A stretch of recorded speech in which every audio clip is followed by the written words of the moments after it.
And let me ask you, as a business leader, how you can make change. You could set the pay scales in your own company, but can you influence some of the companies you do work for? Well, I think it starts with education, and it starts with us as women being very vocal about our value, what we're worth, our experience, our expertise. I think sometimes we're afraid to be bold. I echo the ladies. We have plenty of outside environments and obstacles that we have to climb over. Sometimes we put them there ourselves. It's very challenging.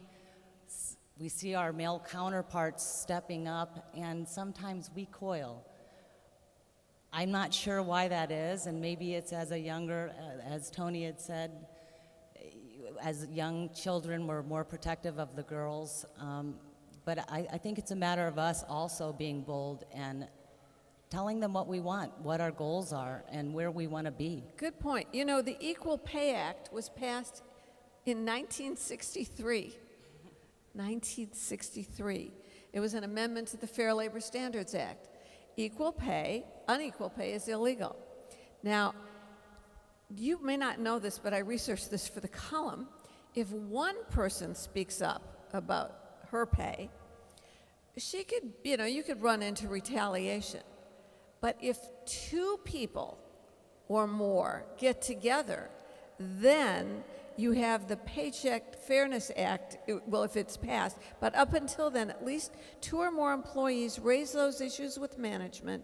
The existing National Labor Relations Act protects against retaliation. There is strength in numbers.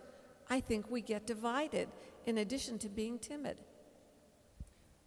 I think you're right. You know, in our organization, I guess because we do believe in equal pay, we're very comfortable with everybody discussing. It's going to happen. People are going to talk.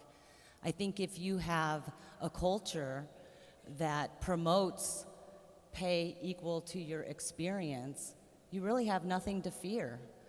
I think if other organizations could take a look at what their culture is, and it really does start at a cultural basis.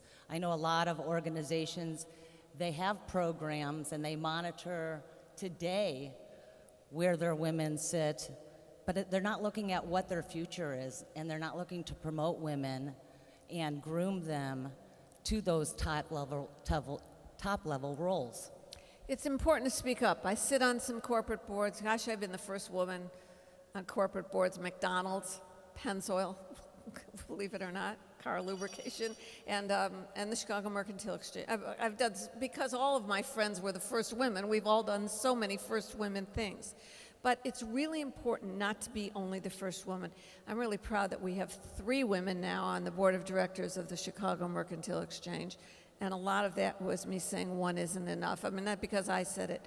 Each and every one of you who gets to be somewhere has an obligation to reach out a hand to someone coming behind you and then push on the people in front of you to say, you're not done yet, I'm not the only one.